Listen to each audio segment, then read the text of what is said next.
ये जो खत लिखा गया था बानी एमके हाँ IMF वाला, इसका क्या है तहरीक का? इसका क्या इसका कोई असर पड़ता है या इस खत का जो उन्होंने लिखा है?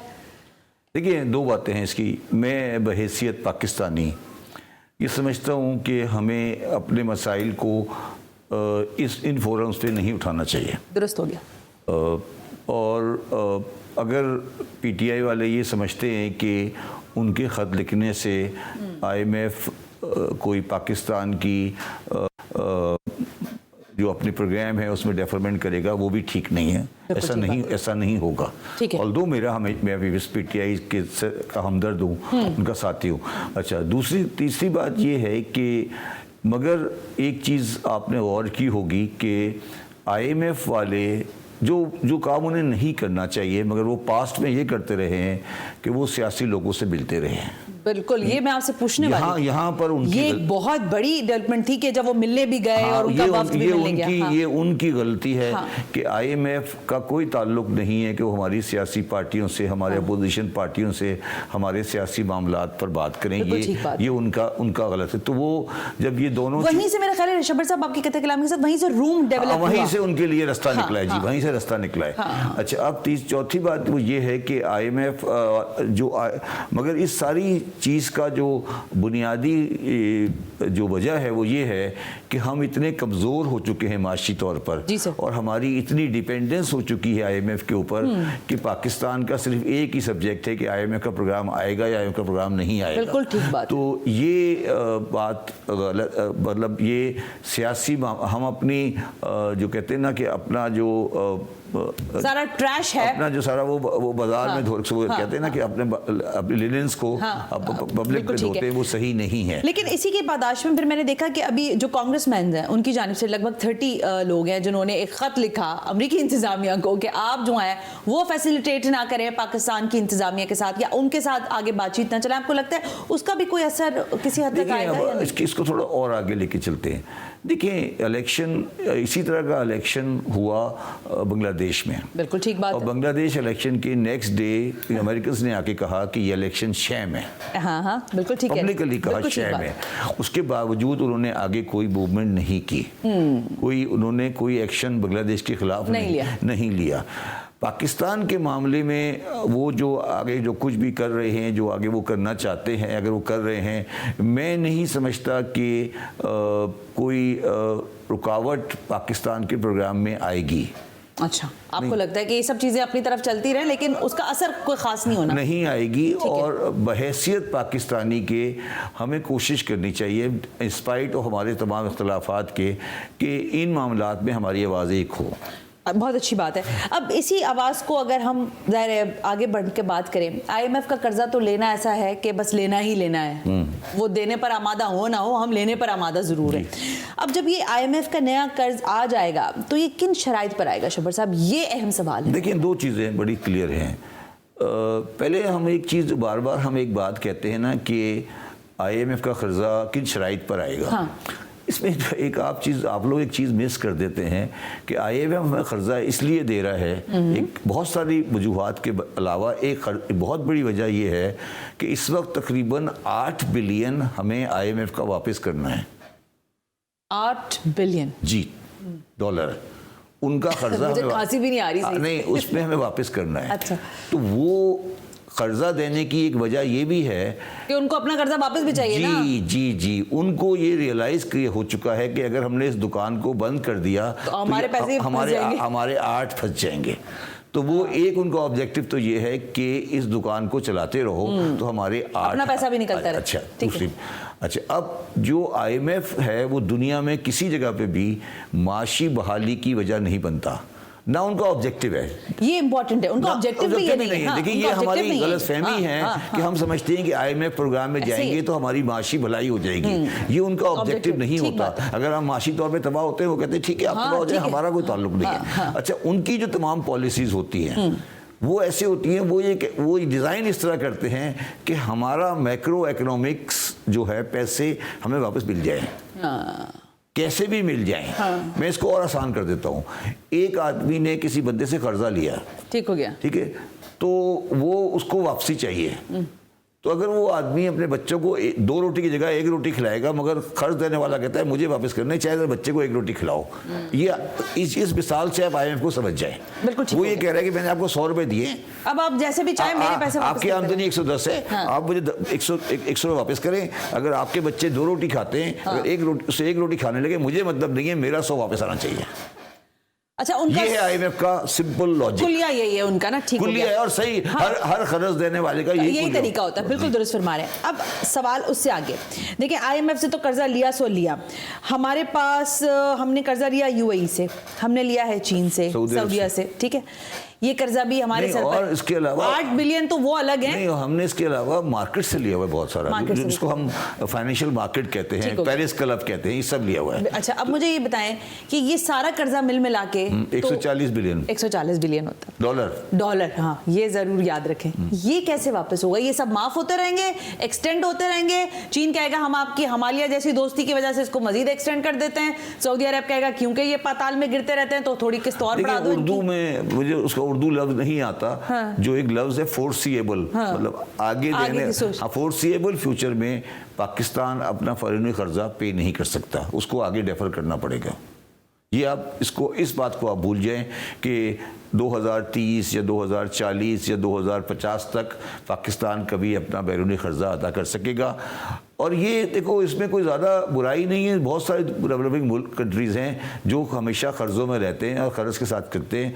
तो नहीं ना, तो फिर बातें वो ऐसी नहीं करते ना शबर साहब। यहाँ तो बातें अभी आप सुन रहे हैं सागदार से। अच्छा, वैसे एक बात बताइए, आपसे हमारी इलेक्शन के दिनों में बात हुई थी, आप जहांगीर तरीन साहब, मैंने एक बात की थी आपके साथ, अगर आपको याद हो, मैंने एक बात की थी कि अगर पोलिंग ज़्यादा हो गई तो ऐसे रिजल्ट आएंगे जो आपको यकीन नहीं आएंगे। याद है आपको? मैंने एक बात की थी ना, आपको याद है? और पोलिंग ज़्यादा हो गई। मैंने यही कहा था कि पंजाब में पोलिंग ज़्यादा हो गई तो फिर कुछ और रिजल्ट आएंगे। अब और ही हो गया। जहांगीर तरीन के बारे में और कुछ और हज़रात के बारे में मेरा एक बड़ा तल्ख सा कमेंट है। वो ये है कि एक ख्वाहिश है कि सिर्फ वो आदमी पार्लियामेंट में आए जिसकी कोई सियासी हैसियत नहीं है। अच्छा, और वो कौन है? नहीं, आप समझी नहीं मेरी बात। ऐसे बस गया। कोई ऐसा आदमी जिसकी कोई सियासी हैसियत है वो नहीं आए, इंक्लूडिंग नवाज शरीफ। नवाज शरीफ आउट हो गए ना सियासत से, अगर आप गौर करें। हाँ, तो आउट हो गया ना, तो इसका मतलब है सियासी कदोखामत रखने वाला कोई आदमी नहीं है ना। इस पार्लियामेंट में सियासी कदोखामत रखने वाला कौन आदमी है, मुझे बताइए। साद रफीक आउट है। क्यों आसिफ अली ज़रदारी को आप नहीं समझते? आसिफ अली तो प्रेसिडेंट बनने जा रहे हैं ना। कौन सा आदमी है जो सियासी खद रखता है? सब लोग, I am really sorry for this phase, लेकिन कट टू साइज कर दिए गए इन अदर वे। मैं नहीं कहता, इन अदर वे अगर आप ईडीएम मैं ये कह रहा हूं कि आखिर है ना सनाउल्लाह हार गए। हाँ, मतलब इतने बड़े बड़े लोग नहीं, तो मैं किसी को कहता हूं कि यार जब उनको जिताया था हमें भी जिता देते। अगर इसको जिताया था, ए को जिताया था, बी को जिताया था, तो मेरे में क्या बुराई थी? आपने क्या बुराई थी? वही ना, सलीम मावी वाला के लिए लोगों ने यही कहा ना, मतलब वो भी जीत ही सकते थे अगर इतने सारे लोग। मुझे आप बताएं ना, कराची में सलीम मांडी वाला हार गए। मैं हैरान, मतलब मुझे हैरान, मेरा तो वो दोस्त है, मेरा तो वो बहुत करीबी है। मैं समझता हूँ कराची में जो एक सीट पे जो एक अच्छा एमएनए बनने वाला था वो हार गया। और जो मेरी इंफॉर्मेशन है, मेरी जात में कुछ नहीं कहता, शायद उस जगह पर जो 5वीं 6वीं नंबर पोजीशन में चल रहा था वो जीत गया। ऐसे ही है। लेकिन शब्बर साहब देखें, अब हम जब मोटी मोटी बातें करते हैं ना, ये तो सियासत के खदोखाल हैं और मईशत के हालात हैं, लेकिन मुझे आपने अभी कहा कि भाई IMF कर्जा देगा, आपसे वो कह रहा है आप 1 रोटी खाओ 2 रोटी खाओ, मेरी भला से मेरे पैसे नहीं, वो कह रहा है अगर 2 खाते थे आप 1 खाओ। हाँ, 1 खाओ ना। तो अब हमें ये बता दें कि इस दफा जब इसहाकडार साहब तशरीफ लाएंगे, अभी तक उन्हीं का नाम है वज़ारत ख़ज़ाना, आपको वैसे लगता है कि वही आ रहे हैं या कुछ रद्दोबदल हो सकता है? पहले नामों के बारे में मैं कुछ नहीं कह सकता। अच्छा, अगर वो आ जाएं तो आपको लगता है कोई चेंज? नहीं, देखिए मेरी बात सुने, चेंज बेचारे मेहनत कर सकते हैं, मगर बात समझने की कोशिश करो। एक पाकिस्तान का ढांचा बना हुआ है, एक पाकिस्तान का स्ट्रक्चर है, एक पाकिस्तान के काम करने का स्ट्रक्चर है, और एक पाकिस्तान का लोन है, लोकल खर्जा, बैरूनी खर्जा, टैक्सों की सिस्टम, तो और IMF का प्रोग्राम। एक्चुअली किसी भी आदमी के पास अब स्पेस नहीं है, वो क्या कर लेगा बेचारा? अगर आए, एक बहुत अच्छा इंसान भी आ जाए, उसके पास स्पेस नहीं है। अच्छा, अब जो प्रॉब्लम आने वाली है वो ये है कि पाकिस्तान मुस्लिम लीग नवाज ने अपनी 16 महीने गवर्नमेंट कर अपना सियासी बहुत बड़ा नुकसान किया है। ऐसा ही है, ठीक है। अच्छा, अब क्या वो और इक़दाम करके अपना बड़ा सियासी नुकसान और करने जा रहे हैं? हाँ, मजीद बैगेज अपने ऊपर डाल, नहीं, नुकसान करने जा रहे हैं। अब ये उनके लिए फैसला है, ये उनके लिए फैसला है, ठीक है ना। देखो सना, मसला पता है क्या है, पाकिस्तान में सिर्फ एक मसला है रह गया है, बहुत सारे मसले हल हो गए। सिर्फ मसला, अब जो आखिरी मसला रह गया है वो ये रह गया है कि एक लड़की है जिसको गुड़िया चाहिए और एक लड़का है जिसको साइकिल चाहिए। अब वो लड़की को गुड़िया अब्बा दिलाना चाहते हैं, एक दूसरे के अब्बा उस बेटे को साइकिल दिलाना चाहते हैं। वो दोनों नहीं मिलने वाली। जब वो बच्ची और वो बच्चा सही हो जाएंगे ना, तो पाकिस्तान ये मान जाएंगे कि हमें ये गुड़िया और साइकिल नहीं मिलने वाली, पाकिस्तान के तकरीबन सारे मसाइल सियासी हल हो जाएंगे। अब आखिरी चीज़ रहेगी ना, मतलब शहबाज शरीफ की, देखिए शहबाज शरीफ की ये आखिरी टर्म है ऑब्वियसली, बिल्कुल ठीक है। मेरा ख्याल है इन सभी की आखिरी टर्म है। अब आगे चलना, एक बच्ची है जो गुड़िया लेके रहना चाहती है, और एक बच्चा है जो साइकिल दिलानी है अब्बा ने। उन दोनों के अब्बा ने कहा है कि हम दोनों साइकिल लेके देंगे, एक ने कहा हम गुड़िया लेके देंगे। अब्बा ने कहा है, खुद नहीं कहा। अब वो अब्बा कहाँ तक लेके चल सकते हैं, सवाल इसका है। मेरा ख्याल है, मेरा जाती ख्याल है, अब अब्बा लेके नहीं चल सकते। तो एक जिसे कहते हैं ना, पाकिस्तानी सियासत में सफाई हो गई, झाड़ू फिर गई है क्या, पाकिस्तानी सियासत में बिल्कुल साफ हो गए। अब ये दो जो बच्चे हैं, अब ये बच्चे अगर कोई ये समझ, या तो ये अच्छे बच्चे बन जाए, मगर अच्छे बच्चे वरना ये इन बच्चों के साथ हमारे मामला आगे नहीं बढ़ने। बच्चे बन भी गए ना, मैं ये समझता हूँ कि सियासी खद नहीं है उनमें। ये बहुत इंपॉर्टेंट बात है शब्बर साहब। मैं आपको बताऊं, ये जो खला जिसकी आप बात कर रहे हैं ना, जो सियासी निजाम के लोग हैं वो मंजर से छटते जा रहे हैं, छट गए और बहुत हद तक छटते भी जा रहे हैं। बिल्कुल दुरुस्त फरमाया आपने। महमूद खान अजहज़ई की तकरीर सुन लें आप। हाँ, मैंने सुनी, पार्लियामेंट के अंदर ना। महमूद खान अजहज़ई जो मर्जी आप बोले, उसका 5-6 टर्म का एक्सपीरियंस है, बिल्कुल आप उससे एग्री और डिसएग्री कर सकते हैं, मगर इस खत के लोग अब नहीं है। ऐसे बिल्कुल दुरुस्त बात है, बहुत सारे ऐसे के लोग अब नहीं है, ठीक है। मैं दोनों बच्ची को क्रेडिट दे सकता हूँ, मगर उन बेचारों का अभी कोई एक्सपोजर नहीं है। और पाकिस्तान को चलाना it's not in a game, मतलब ये कोई खेल नहीं है कि आप आए और खेलें और जीत जाएं। लेकिन शब्बर साहब, फिर जब लोग आपको देखते हैं ना टेलीविजन स्क्रीन पर, और हम जब ये बात करते हैं कि शब्बर ज़ैदी से पूछ लें, हम ये मतलब कन्विंसिंगली इस बात को एक्सेप्ट कर लें कि हमने आगे कितनी महंगाई की तरफ जाना है। आई मीन कोई पैरामीटर आप बता सकते हैं इस वक्त कहाँ खड़े होंगे हम अगले दिनों? Petrol prices, gas prices. मेरी एक बात सुनो, मुझे आज कहते हैं ना इंसान को डिप्रेशन होता है। मैं वैसे भी इस्लामाबाद आने के बाद डिप्रेशन की दवा खा रहा हूँ। आज मुझे शरीर डिप्रेशन हुआ जब मैंने ये देखा कि इंडिया में इन्फ्लेशन 5% पर है, 5%। हम बात कर रहे हैं 20% प्लस की, ठीक है, 5% और 25% प्लस की बात कर रहे हैं। अच्छा, अब प्रॉब्लम जो आएगी वो ये आएगी कि पाकिस्तान में जो इन्फ्लेशन है वो डिपेंड करती है 2 चीज़ों के ऊपर। जी सर। कि हमारा रुपी डॉलर पैरिटी क्या रहेगा, और दूसरा हमारा एनर्जी की इकोनॉमिक्स क्या रहेगी। एनर्जी की इकोनॉमिक्स का मतलब ये है कि कितना खर्चा लोगों की गवर्नमेंट बर्दाश्त करेगी। दोनों चीज़ों पर अभी कोई प्रेडिक्शन नहीं है कि मतलब क्या होगा। ठीक है। तो इन्फ्लेशन जो है वो थोड़ा बहुत बैलेंस है, बहुत बड़ा चेंज नहीं आएगा, मगर इन्फ्लेशन अपनी जगह पे रहेगी। जो चीज़ आपने बात की डार साहब की और जो उनकी सोच की, उनके पास पता नहीं क्यों एक सोच है कि पाकिस्तान में डॉलर का जो को अगर खुला छोड़ दिया जाए बिल्कुल टोटली और सब कुछ इंटरवेंशन नहीं किया जाए उसको, हाँ, तो वो मेरा ख्याल है, मेरा ज़ाती ख्याल है कि वो बिजनेसमैन की ज़बान बोलते हैं। पाकिस्तान के डीप इश्यूज़ को शायद वो नहीं देखते कि पाकिस्तान का डीप इशू क्या है बेसिकली। मतलब वो थोड़ा मतलब गोइंग टू सजेस्ट, अगर मैं कहूँ कि आप उनको सजेस्ट करें, so what you have the suggestion for क्या जी, कि वो किस तरह से डॉलर को, अगर रोकने की बात ना सही तो डॉलर को क्या ऐसे ही ओपन रखा जाए, जैसे मार्केट स्विंग करे उसी हिसाब से डॉलर भी। डॉलर कब एडजस्ट हुआ?